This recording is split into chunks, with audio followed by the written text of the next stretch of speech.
Welcome once again, ladies and gentlemen, boys and girls, children of all ages, to Dynamos Dozen, the podcast that we bring you each and every single week, where we talk about whatever may be on our mind, from pro wrestling, sports, entertainment, music, movies, muesli, fresh socks and jocks, and everything in between, never forgetting the talk. We are here today for our Backlash review and of course to talk about the World Heavyweight Championship and the twists and turns and the absolute just tomfoolery regarding said championship.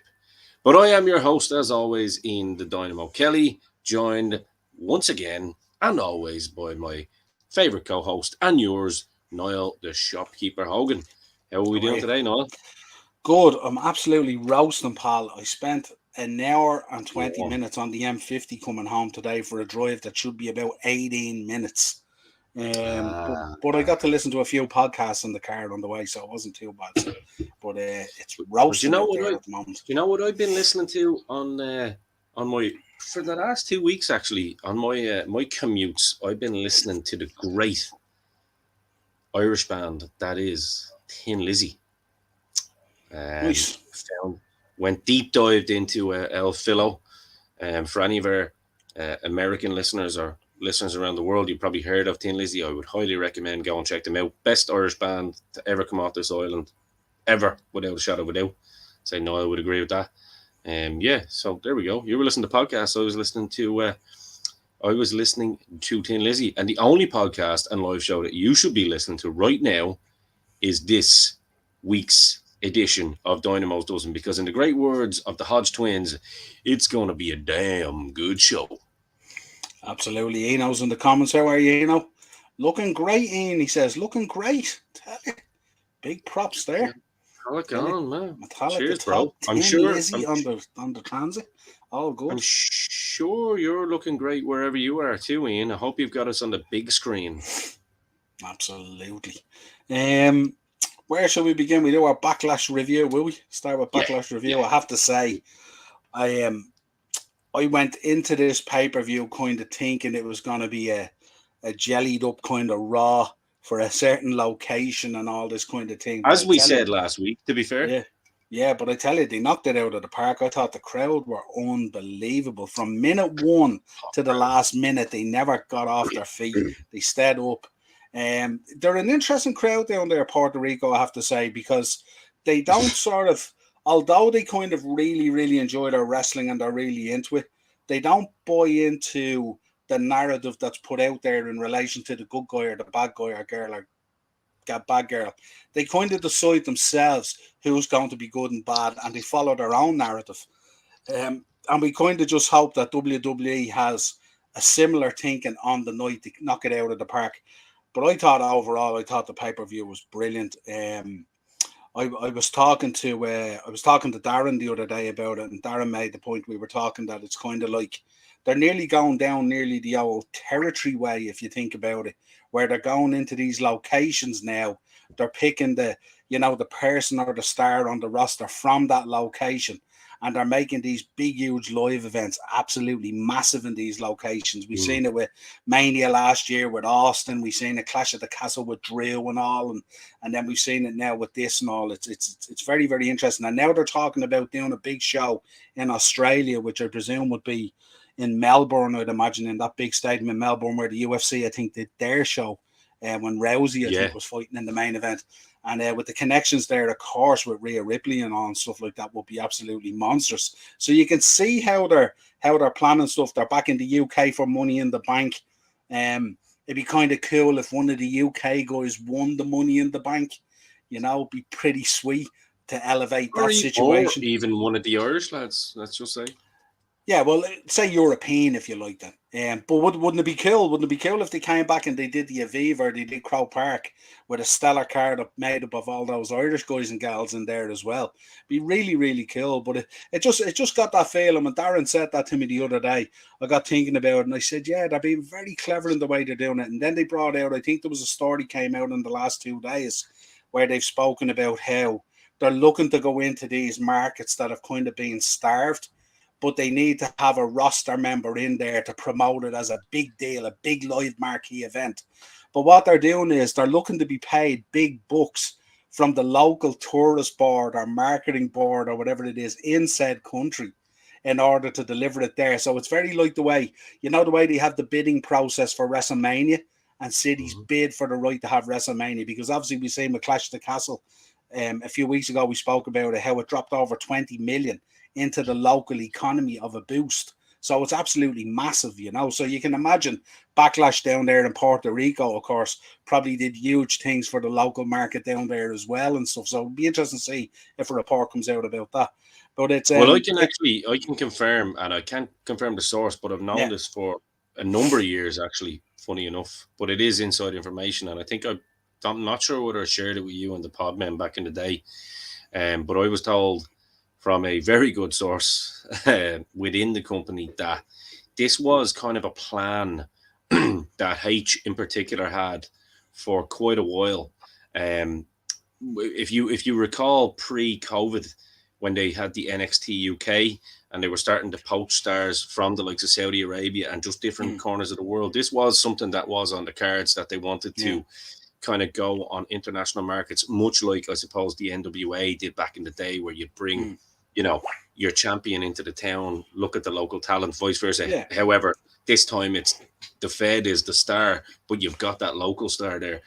So this has actually been a long-term vision. I think, if I remember correctly now, I'm probably paraphrasing here, but I was told that it was a 10-year plan. So we're obviously already ahead of the curve, Yeah, you're probably 6 years into when you heard that, 5-6 years into when you heard that. Yeah, but it's a very clever, isn't it? It's a very clever business plan, isn't it? Oh, 100%. I mean, it's much like a football club, isn't it? Where, you've got Chelsea going Vision 2030, you buy all these young lads, you kind of put them out on loan, blah, blah, blah. Like any sporting club doing it. So, it's a very, very clever plan, and it looks like it's coming to fruition, and we can see AEW now are trying to get in on that, whether it's, on the spur of the moment or off the cuff. But it seems to be working, and but I just think, I think it makes a lot of sense, especially with all these international stars now, like who we will talk about, Rhea Ripley, as you mentioned. I mean, good Lord.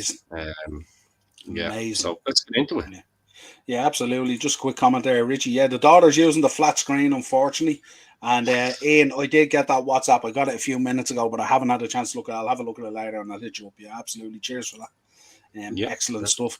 Yeah, so I mean, like without kind of going down match for match, I mean, it was interesting to see what the reaction has been out there.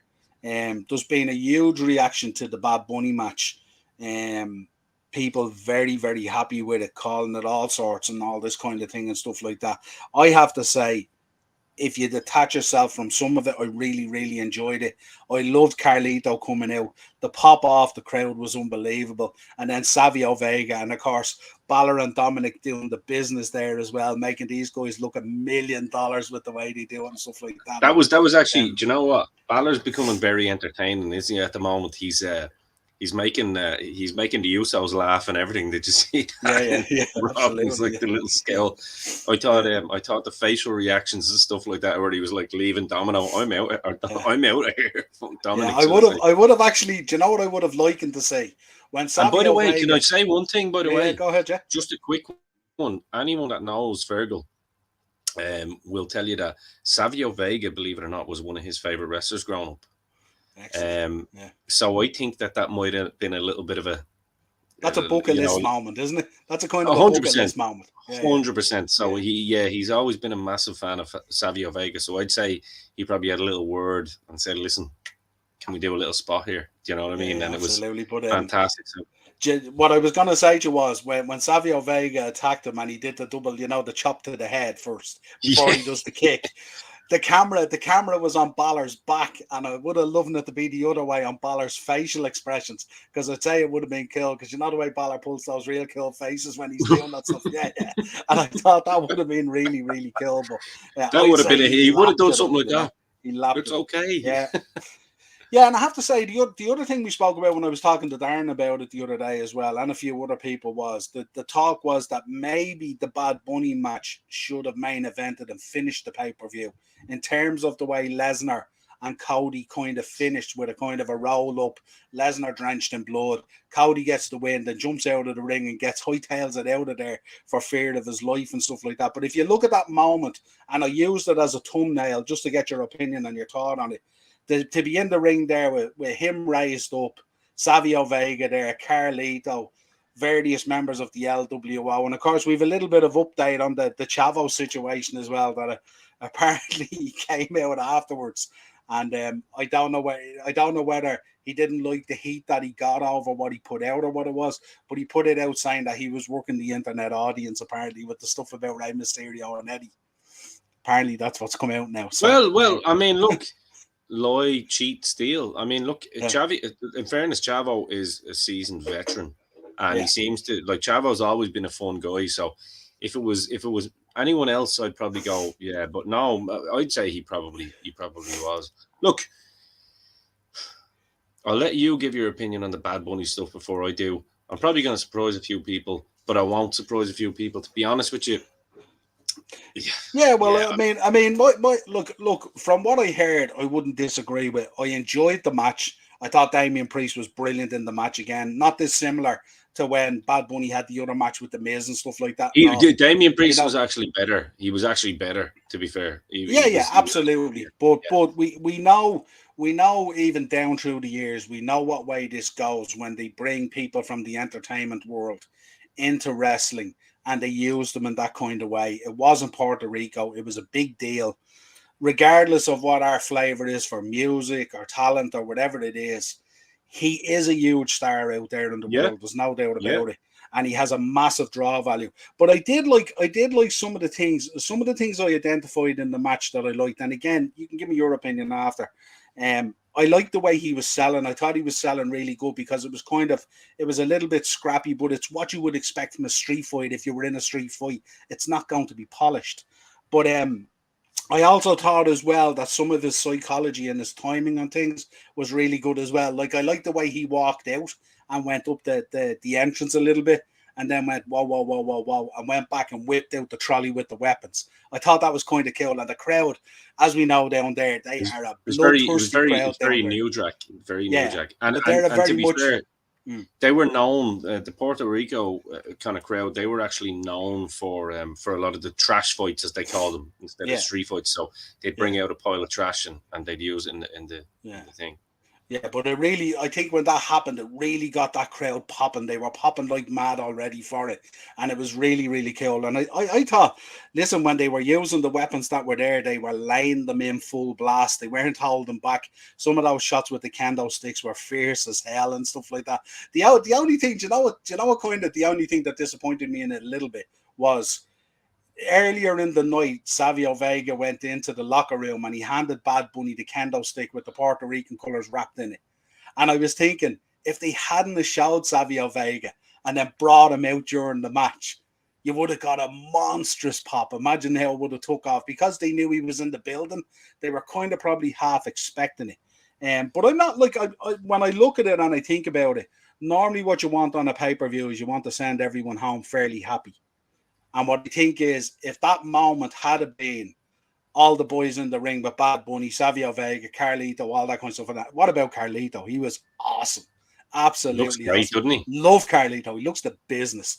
And he's buff, isn't he? He's stacked. Yeah, he looks the business like. But I just think even the way he did stuff and all, and then Rey Mysterio as well with that Hurricane off his feet onto Balor was absolutely pristine.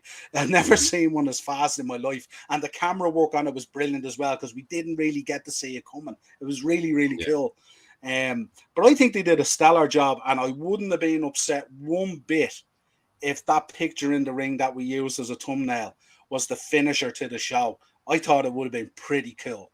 But that was my overall thoughts in around that, basically. So give us your thoughts, let us know, Chick. I know you're not a huge Bad Bunny fan and stuff like that, but I think I really enjoyed it. I mean, I know nothing about Bad Bunny other than, you know what I mean? To be fair, I'm a little bit of a crank and, a wrestling purist, as you know. So it's nothing against Bad Bunny. Good Lord, he's done very well for himself. So I've no actual issue with him. One thing I will say is I was surprised, and I have to say I commend him on his passion for the business, because one of the things he did do was he didn't come in looking stupid or looking like he was taking the piss out of the business. He looks like he was coming in taking it seriously. And as you said, this is a multi-million dollar star and a multi-million platinum selling And it's artist or his whatever. people. It's his people. And it's his people. So it's kind of like, it did make a lot more sense. I mean, I do like the fact that it wasn't just a straight up wrestling match, because that would have been silly. I like that they changed it to a street fight, because you've got a fighting chance. If you have a baseball bat in your hand, doesn't matter if you're wrestling the Big Show, you get a good swing on the noggin. You can make it work. Get a good swing on the noggin. So I was actually pleasantly, surprised and happy that they did that. I think absolutely top marks to Damian Priest. I mean, he's looking more and more like a star.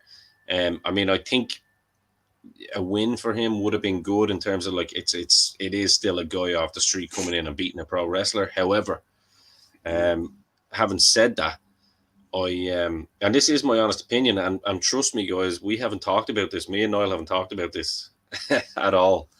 I do think Jim Cornette made a great point. I don't want to take credit for this. That we didn't see, him with his top off or anything like that. He was wearing the street clothes, so you don't know whether he's out of shape or in shape or not. He's not a complete midget, like, you know what I mean? He doesn't look tiny in there. He doesn't look like a skinny wreck, let's say. And I suppose the attire that he wore kind of left you not really kind of thinking, how is this guy actually in the fight even, And he took some good bumps. Like I'll tell you one thing. There's some guys over on the other show that could learn a lesson from Bad Bunny and maybe take the business a little bit more seriously, because I've seen plenty of trash matches over on AEW with people not taking it seriously. I would pay to see Bad Bunny more than I'd pay to see that. Who was that jabroni that AEW had a while back when he came in off the street, and he was always known for doing those stupid matches, just throwing himself on. He had the long hair. He's not there anymore. Do you remember he was an internet wrestler? Yeah. Someone will tell us in the comments. He used to just come in street clothes. He was like a hick, and he just basically throw himself onto ridiculous things. I'm sure Acers or Ian will be able to tell us. Yeah. But point I'm making is there's plenty of guys over there, including stories that we've heard of our boy, Jungle Boy, not really taking the business seriously over in For the Love of Wrestling in Manchester this weekend. He's getting a lot of heat. And they're good friends of the show, by the way, the boys from For the Love of Manchester. So glad to see that they done well, by the way. Shout out to them. But I wouldn't say they're too happy with that showing from a babyface when they're trying to sell tickets over in the UK for a pay-per-view, and your babyface is basically gone. Don't give a fuck, really. So I suppose in closing, yeah, I think Bad Bunny, he definitely served a purpose, I suppose, for the show, for the location of the show. And he came in and he gave a shit about the business, and he took some good bumps, and he sold well. I wouldn't go as far as to say that I think it's the best performance from a celebrity coming in, because, I mean, at the end of the day, Logan Paul is still a celebrity, technically.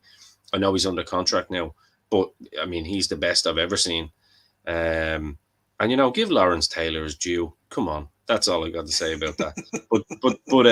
But no, 10 out of 10 for effort to Bad Bunny, and it was definitely better than I was expecting.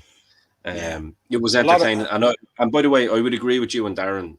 Now, I never thought about that, actually, because I was just watching it live, and I never really thought about it afterwards. But I do think that would have been a good idea for them to have that as the main event. I mean, they'd done that at WrestleMania 11 with Bam Bam and Lawrence Taylor, when there was a title match on beforehand. So, yeah, I think it's, it is what it is. But Look, I would have liked Priest to go over, but this is Puerto Rico, lads. They might have looked like a happy, fancy crowd, but Priest might have not got out Yeah, noise, to be that's fair. it. That's it. Yeah, You know? absolutely.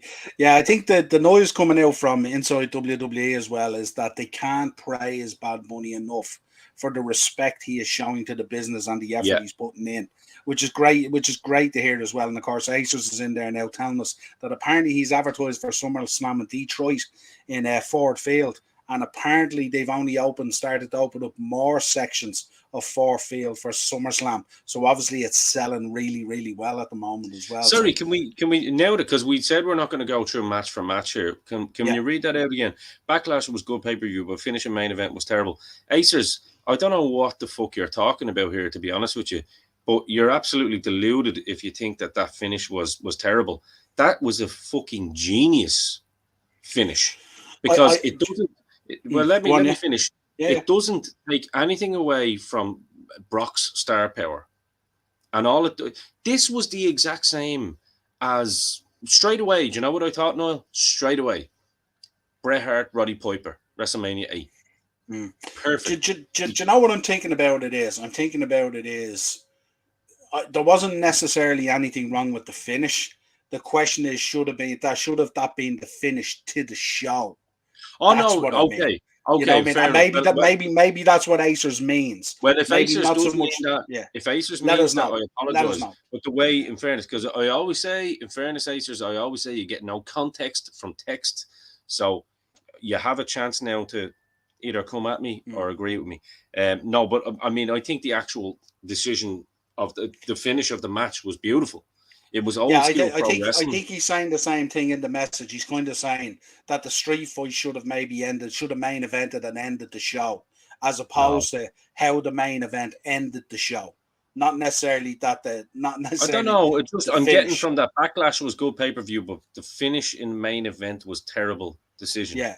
Pretty sure. Yeah, Okay, well, yeah. Fair. that's what he Well, we'll means. He's see. meaning the decision to end the show on that finish was a terrible decision, and that Bad Bunny and Priest should have ended the show, obviously, with Savio Vega. Don't And worry, Acers. I'm just coming at you because you're always going for my boy Dazzler. So in fairness, I have to have his back. why didn't they not use his original team? So look, they change up the teams all the time. Kenny's in as well. Yeah. How you doing, Kenny? Priest losing to a freaking rapper is ridiculous. Priest is a proper star. The funny thing about when you do a job for these guys like that as well, though, it kind of propels you a lot. Like Priest ain't coming out of that match bad. He's coming out of that No, match really, really good. If anything, no.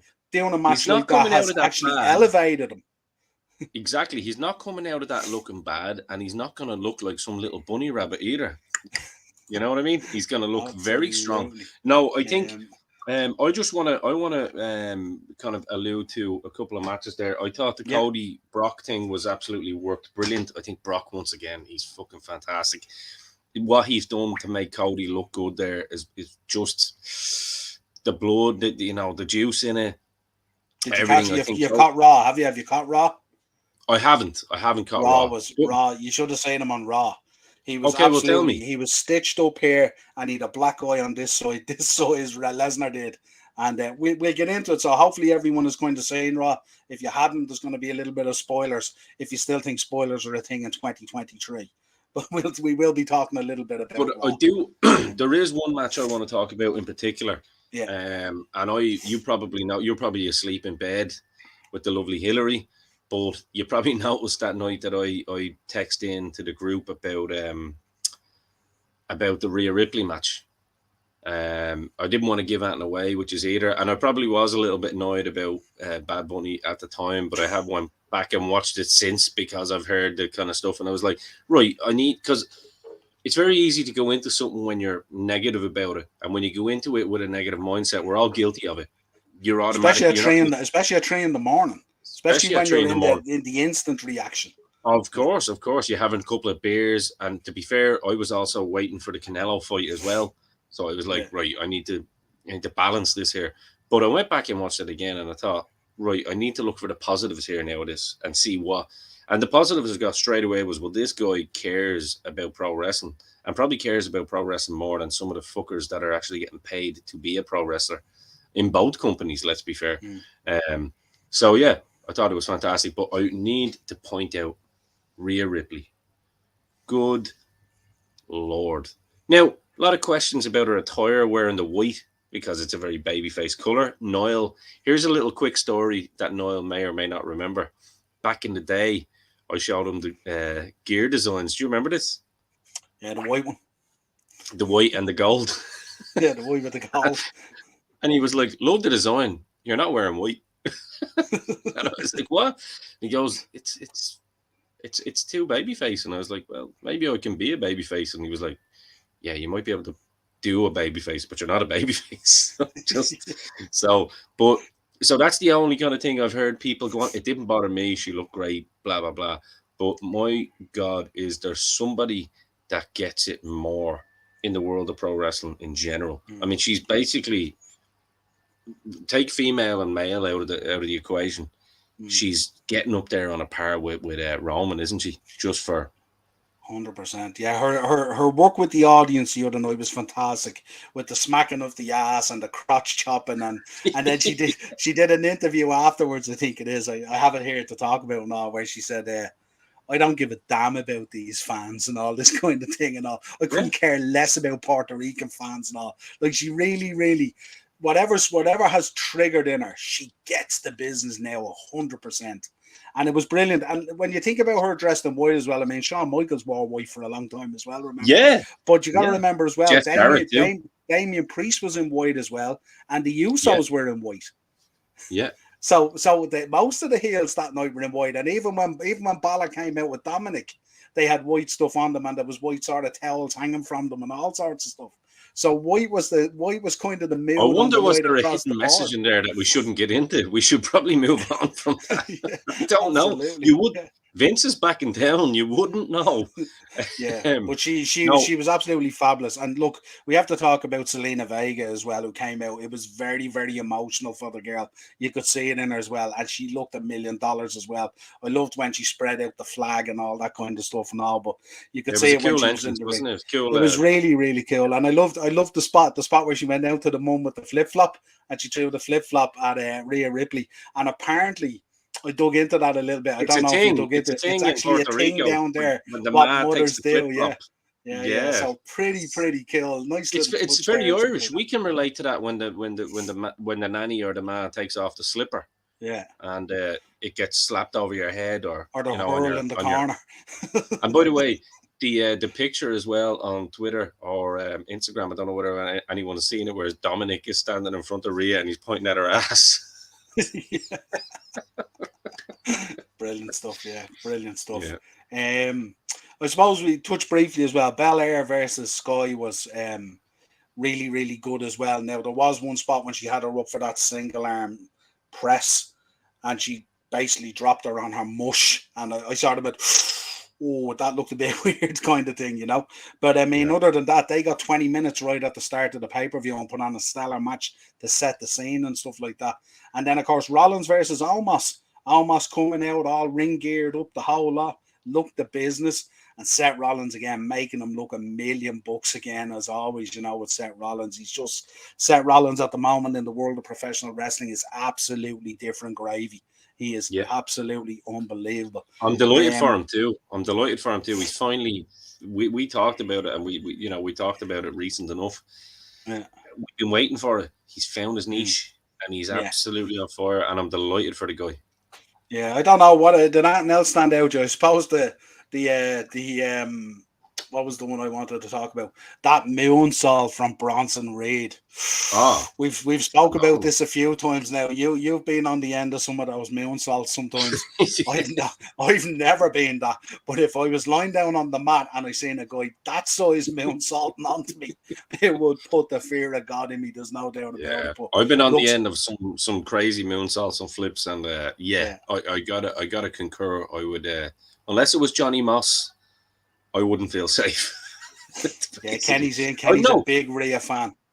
Perfect. Do you know what? Character. Well, so am I, Kenny. And to be fair, you know, real knows real. It's Rhea Ripley to me has all of the components of Sensational Sherry as a character, with the little bits on the crowd, knowing how to scream. She has that, and you can tell that she studied the likes of Sherry. I just know by watching her. But then her in-ring work and her presence and how she holds herself.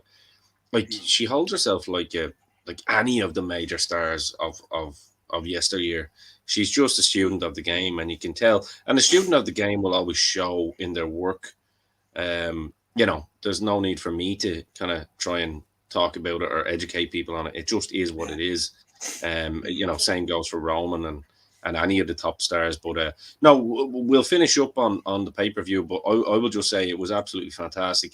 I was the same as you. Went into it thinking it's usually the little kind of knockoff pay-per-view after WrestleMania. But I think these little decisions to bring them into different countries, it's just and absolutely have that roster member to push into that situation. two And stuff. two of them. Even though Bad Bunny's not a roster member, but look, maybe that's what he wants. Maybe he wants a little contract where he can do 4 dates a year or something like that. And look, power to him. Power to him. I mean, he's bringing eyes to the product, and he's taking the business seriously. That's all I could ask for as a fan and as a former worker myself. That's can't really ask for much more. So. Yeah, absolutely. It was a really good pay-per-view and something that we don't normally get after WrestleMania season. So it was pretty cool. Then we got to talk about we'll talk about the World Heavyweight Championship, this tournament. Beautiful belt, by the way. Yeah, beautiful belt, absolutely. Probably a little bit sort of squished a bit in the front plate, and the W is probably just a little bit too big. But other than that, it's way too big. Yeah, the W kind of takes away from the beauty of the belt, if you like. Do you know what, Niall? I know how you'll like it, right? I know exactly how you'll like it. If you stock a few in the shop. I've already taken orders from them. There's already lads ordering them. I don't think they're going to be available till later September, October. There's lads already ordering them, so I'm not surprised at all. So anything that's a kind of a combination or a shoot off from the big gold is always a big winner. Now, before you say anything, out of all those group of gentlemen there, on aside from Sheamus, so all that Duke, I'm only messing. With that group of gentlemen there, I mean, there's 3 people that I would love to see get it. Obviously, one being Cody, one being Rollins, one being Balor. 3 at the front. Yeah, basically the 3 at the front, and I think that's where it's really going to go. I think it's going to come down to them. And I think what they're doing here, I know there's been a lot of talk about it, and this will probably lead you into what you're going to say. So I just thought I'd set you up this time rather than me answering the questions all the time. It really looks... Ian reckons the title looks pregnant. Love it, Ian. Love it. It's like it's giving birth to the logo, isn't it? I love that. Brilliant. It's like, you know what? It's like that scene. It's like that scene from The Thing when it comes out of his belly. Yeah. Aliens. Yeah. Or alien never come out of his stomach. Yeah. Oh, yeah.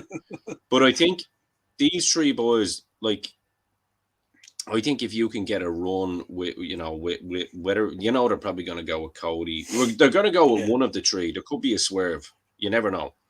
But I really think those 3 lads could be the forefront of battling for this at the top echelon of things. And WWE have kind of been tweeting a lot over the recent weeks of those particular 3 beside the belt. You know what I mean? Yeah. It's not just them doing it on their own personal Twitter. It's actually WWE doing it. So, yeah, like I'd love it.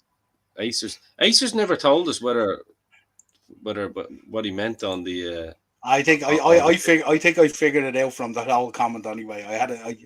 I dissected it, as they say. I don't know. I'm Team Dazzler here. Acers, you have to explain yourself. Yeah, stand before the judge and jury of Dynamos. Stand before. This is kangaroo court here. But yeah. So, what do you think? Well, I can shed light on this because I seen Raw last night, and remember Raw. Niall has a scoop.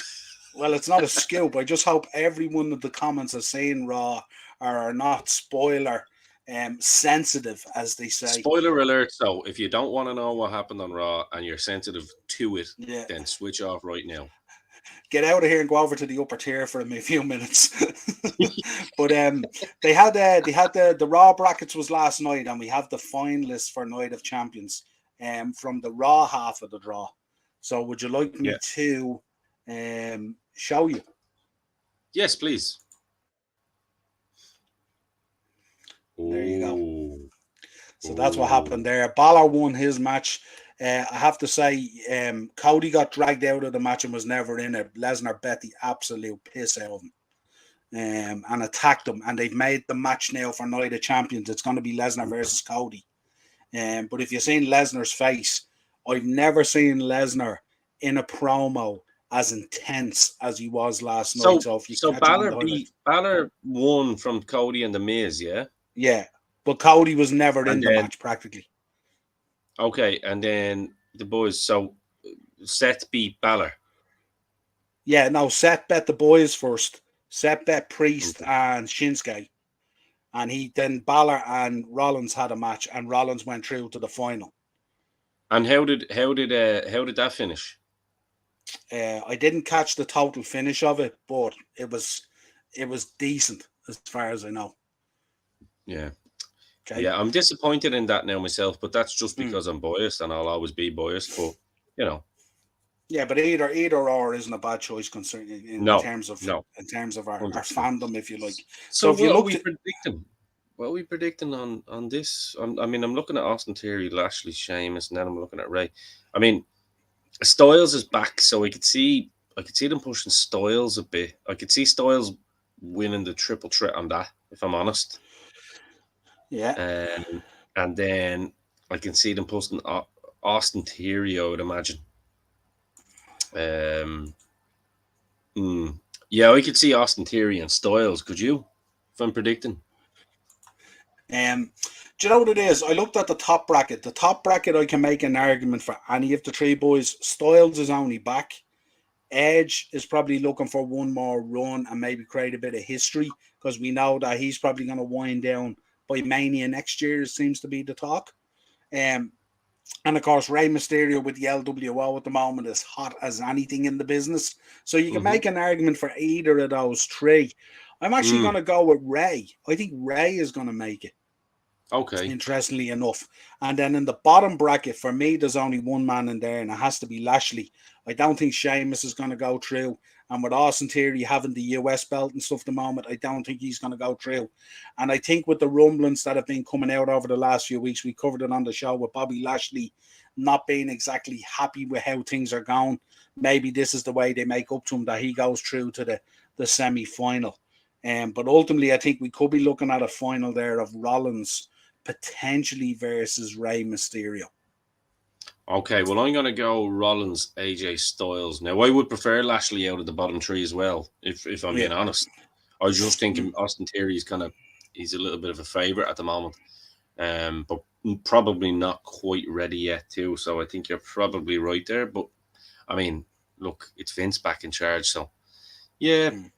For me, I'd personally like to see Styles in there against Rollins. I think that would be a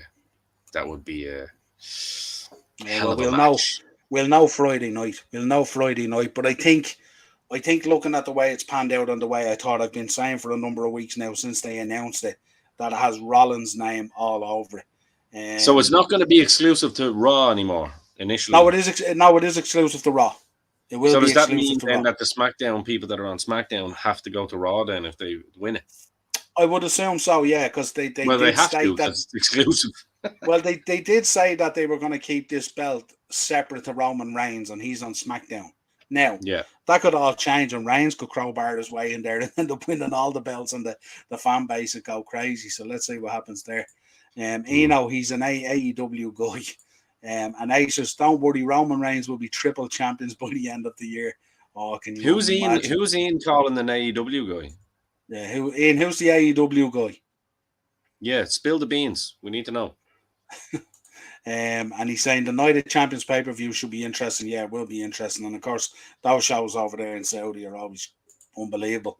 Acers reckons on at a good time as well. Yeah, 5, 6 o'clock in the day as well. Yeah, absolutely. Great. Yeah. You can have a couple of beers and all watching it. Acers is saying Edge versus Rollins 2 in Saudi Arabia again. That could be that's a good point, Acers. Absolutely. I hope not. Yeah, that could be the case. Oh, he's talking about Cody Rhodes being an AEW guy.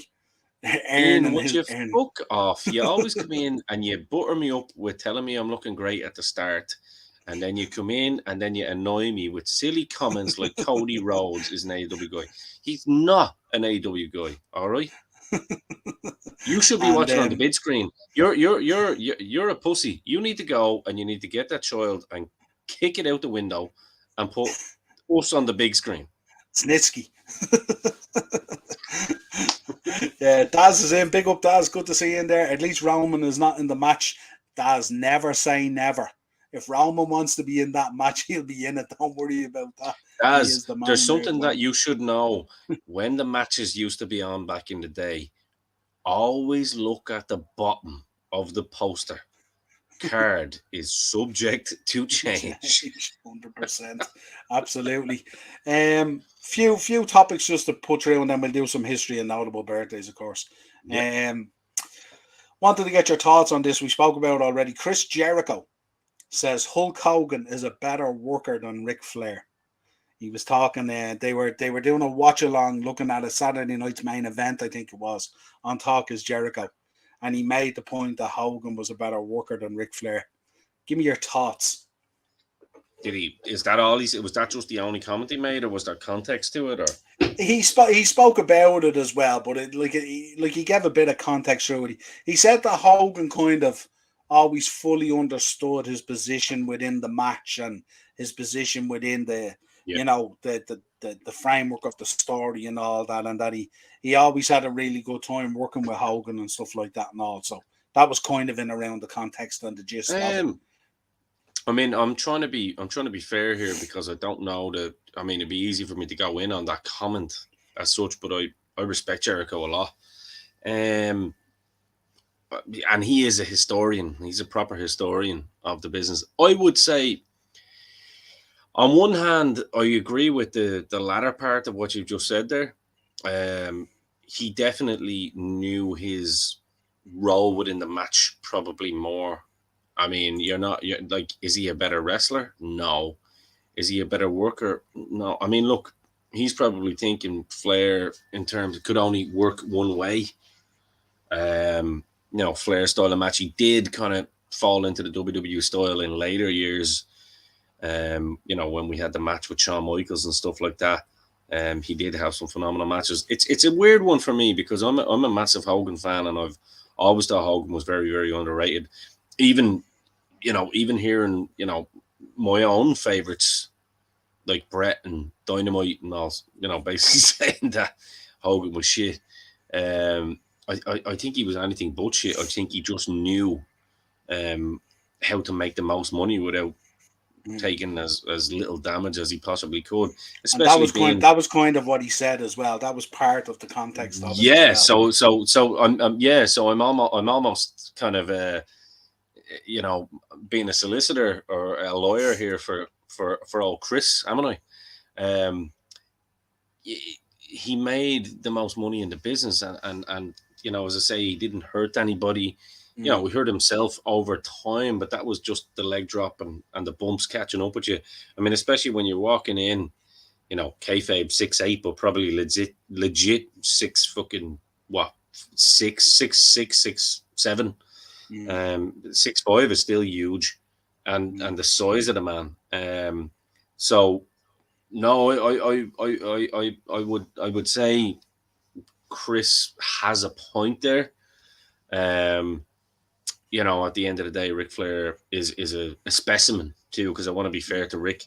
He's a freak of nature in terms of how much he could drink, how much he could party, and then on top of that, how much he could work. I mean, the amount of people that have clarified that the guy would be up at 6 a.m. on the treadmill after 2 hours sleep, 3 hours sleep, probably a little bit of talc involved. You know what I mean? Talc helps keep everything intact.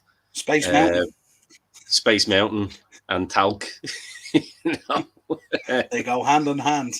They go hand in hand. When you got sweaty balls, never forget the talc. So, I mean, I don't think the comment is that absurd when you dig into it and you dissect it. I just think the headline is probably more infuriating to people. Clickbaitish, as they say. Yes. Baz is in. Who do we think will win the second on SmackDown? I'm thinking Rey Mysterio. Ian is going for AJ Styles, and Acers is thinking Edge Rollins 2 from Saudi Arabia. So that's the thing Yeah. at the moment, which is really good that we have 3 different opinions on it rather than it being very obvious. Ultimately, I think Rollins gets the belt. Yeah, I think so. Ian is in. So now the undisputed title is now disputed. Well, not really. I was thinking about this actually. And I'll spend literally 30 seconds saying this. Yeah. I think they're looking at the boxing landscape and how popular boxing has got again. You got the IBF, the WBC, the WBO. You can kind of have that's what brands are about. You can kind of have that, and at the end of the day, they're not presenting NFL where there's one championship to win all. They used to, but it's not that way anymore. The roster's overloaded. I think what we're looking at now is a case where it's right. We've got this over here exclusive to this brand, and then we can possibly white stuff. We can possibly have mega events then where champion fights champion, and you could almost bring back that whole thing like top contenders and do it like the way the UFC are doing. Who's next in line for the? And I think that's really where they're going. If I'm being honest. So yeah, that's just my opinion on it. I think it does make sense in a lot of ways because you can't just have Roman hanging on to everything forever. And at the end of the day, there's too many people involved. Shout out to Acers. There's too many people involved, roster wise. Too many stars to just be starved of a title. Yeah, to be fighting for nothing. To be fighting for nothing. Because at the end of the day, like you and me, we could be bored on a Saturday night and go, oh shit, Eddie Hearn's putting a DAZN fight on here. There's 2 English lads fighting, or there's some lad over from Mexico and they're fighting for a light heavyweight championship. Let's watch it for the crack. And then you get emotionally invested in it. You're like, oh, I remember that name now. So there's elements to it like that make a lot of sense. So long as there's value to the title, exactly like that, it always makes sense. But obviously, it has to start from somewhere. But they really need to concentrate and stick with the plan though of keeping both brands separate. That they need to really do that. And I would go as far as to say, don't even advertise SmackDown stuff in terms of their people on your show. Do you know what I mean? Keep it completely exclusive to Raw. Keep SmackDown exclusive to SmackDown. Yeah. Of course, you can advertise the other pay-per-view because that's business, but... Yeah. So you're thinking nearly in an umbrella with this Endeavor thing, you'd have Raw, SmackDown, and the UFC and NXT. So you have all these brands across, 100%. Separate and look great. So 100%. They all stand on their own 2 feet and stuff like that. Yeah, no, it's 100%. Yeah. Absolutely. Yep. This is one that's interesting for me today. I dug into this today. Congratulations, first of all, to AEW. 60,000 tickets sold for Wembley so far. Congratulations to Vince McMahon on owning half of them. Imagine it's only a rumor. That was my conspiracy today. Can you imagine if the first 10 rows were all empty? Remember 50 Cent did it? Did he do it to Jay-Z or Kanye or someone like that? 50 Cent Brian Last presented that to Jim Cornette as well. And he what was the reaction? Jimmy be all in on that. Jim would love that. Jimmy was just saying, well, yeah, you tried to fuck us up when you had the all-out pay-per-view, so... But the other thing I wanted to dig in on this, we know that Money in the Bank was a nightmare to get tickets and they were being flipped and traded for massive money and stuff like that. And I have 2 theories on this. One is, have they legitimately sold 60,000 tickets? Because there's a lot of tickets going up on the resale section on Ticketmaster at the moment. Tickets that were £45 or £56 or whatever it is, now being sold for £23. And I don't know whether it's the Money in the Bank scalpers who thought they were on the gravy train for AEW but didn't understand the business, or whether it is a certain amount of tickets were purchased potentially internally to create the tidal wave of purchase, and they're now going back out there at a reduced price. Because I was looking at tickets, I can get a ticket today for AEW for £23. Which I think is fantastic for Wembley. I was half thinking about doing it myself with you, and we go Dynamos doesn't goes over to London, which could still happen. But you think about it, like you wouldn't get a tour of Wembley for £23. No, you know what I mean? No, you wouldn't. So you wouldn't get a reach around outside either. I think it's yeah, it's very weird. I mean, I don't know. There's something brewing. I kind of want to wait till the end of it to see how it plays out because I want to see until I see that stadium full, Mm. and I mean the full pan You're fucking. talking another 30,000 tickets at least because we've got a pitches remember to fill as well, but also we've got an entrance and a ring to take care of. But This AEW, they could don't end up tend to looking do like the big ground entrances. of WrestleMania 3, couldn't it? Yeah, this is like, like when they did remember did they do a show, I think, in Arthur Asher in a baseball stadium or something like that, Yeah, and the yeah, attendance was quite low, so it was around one half of the basin, yeah, and they had to yeah. pull the ring down. The ring was on the far side of the ground, and they had to bring it down to the fans, kind of thing, and stuff like that. So yeah, I don't know, it's going to be interesting, but it's a good point from Aces there as well. You could have a Chelsea game that weekend as well, so you could have a double hit. You could make a real good weekend of that potentially. Mm. Yeah, well, Interesting when the fixtures come. you and me could get a cheeky day or two to ourselves. Well, you won't get me because on the 26th of August, I'm in Florida. I'm only coming home that day. So I Well, don't know whether it's I'd an much option for rather me. that. I'd much rather that. I might have to reach out to the phenomenal Dazzler so Yeah, and see. absolutely. I think he's in America as well, but I think he's home a little bit earlier than me. So could be an option, all right. But yeah, cheap flight, cheap hotel. Might be able to get a match and AEW in. And that's the weekend of Starcast as well, remember. So you got the big Yes, Starcast event as well. So yeah. um, And anyone Daz that is knows me knows I love London town as well. So I don't think Seth versus Cody 2 is going to happen. Certainly not in this tournament anyway. And I don't think no, it's going to happen anytime soon either. I don't I think don't it will know. I think, happen until maybe the end of the year. I think you're probably. yeah, you could even Mania next year, even potentially. If even, Yeah, yeah, yeah, yeah. See, this is the yeah, great thing about this now. This really gives it's really gives a lot of credence to long term storytelling with the two rosters condensed. yeah. Acers are saying Seth versus Cody won't happen this year. Yeah, so it'll be interesting to see. Morris, it's talking about Morris. Morris, I don't think is going over either. Morris was due to go over, but I think he was saying to me earlier he has a wedding booked or something that he's working at, so he's after getting paid for the wedding. So We he know doesn't it's think going he's to be going to be me and going. Ted.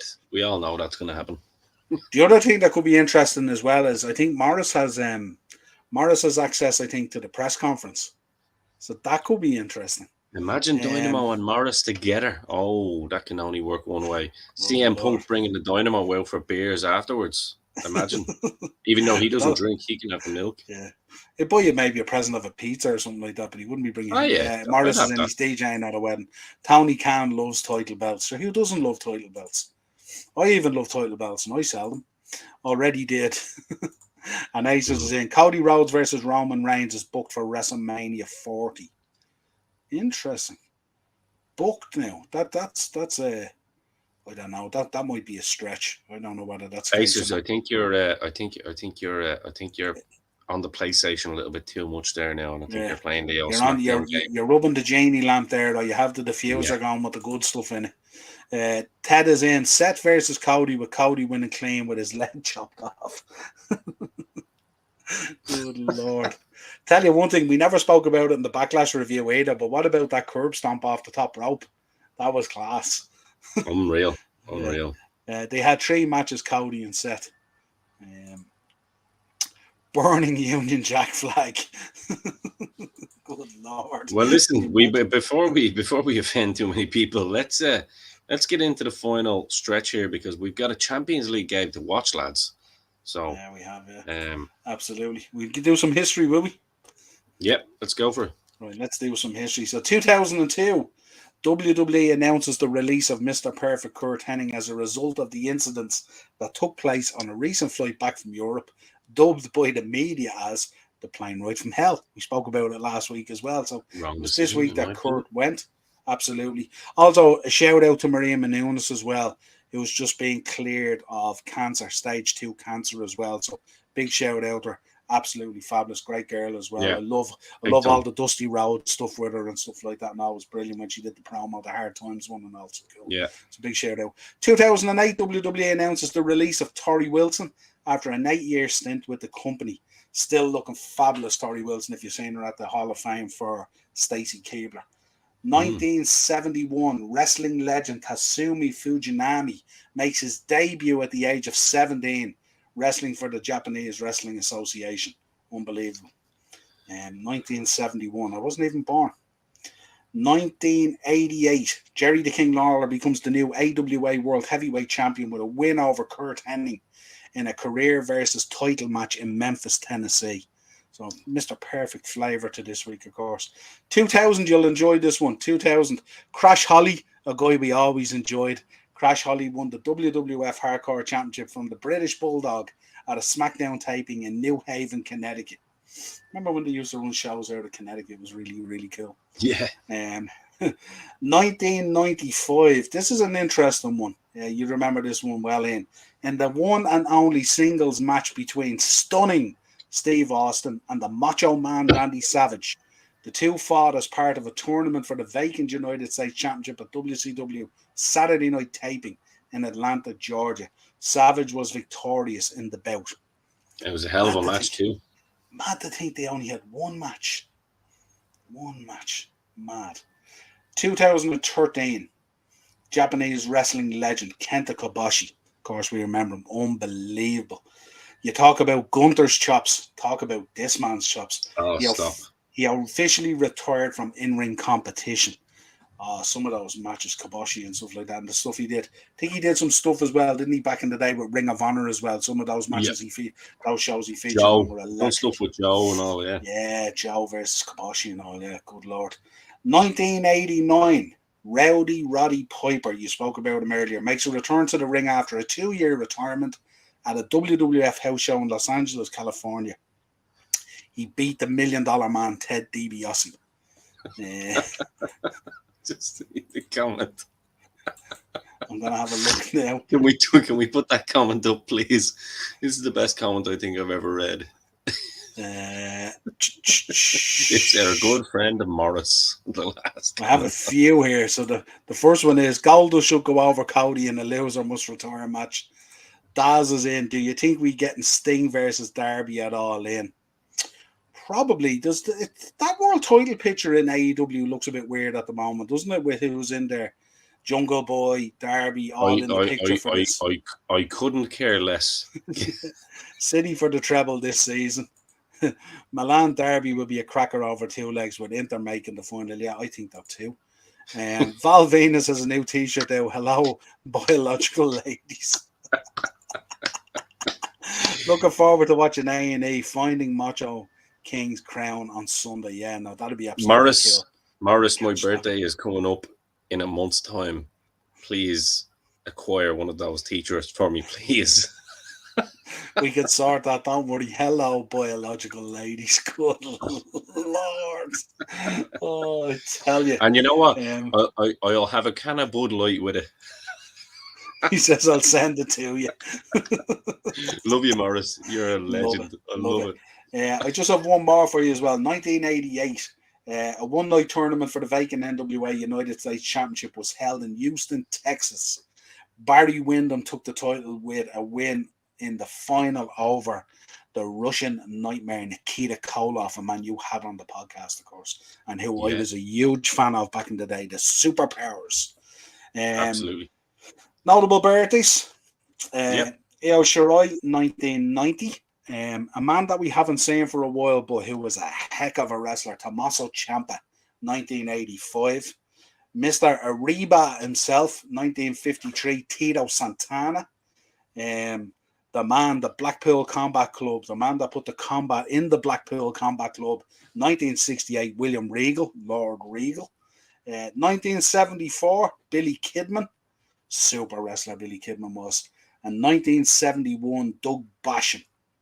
1981, the man who now runs the party buses down south in America, Jimmy Wang Yang, now runs the party buses. And we're going back as far as 1919. Dory Funk Sr. It would be his birthday this week as well. And of course, we finish it out on a very hot and a very nice note. 1991, Scarlett Bordeaux. That's our notable birthdays for this week. What a show we've had this week. Good Lord. in a triple XL production t-shirt, Val Venus. Oh God! And Ian saying, "Happy birthday, Ian. Have a great one, bro. I will be talking about France. No bother at all." That's it. Another good show in the bag. Plenty going on in wrestling. We'll certainly know next week, heading into Night of Champions, what it's going to look like. We'll have our slide and we'll be doing a preview for that. Plus whatever else crops up in the meantime. We'll see if the 60,000 figure for AEW in Wembley is legit, or are we getting WrestleMania 3 fields from it? Let's see what happens. Yeah. So there you go. So again, absolutely. Well, I can't add anything to that. So until next week, for me, Ian the Dynamo Kelly, for Niall the Shopkeeper Hogan, we are over and out. Love you all. Make sure you like and subscribe.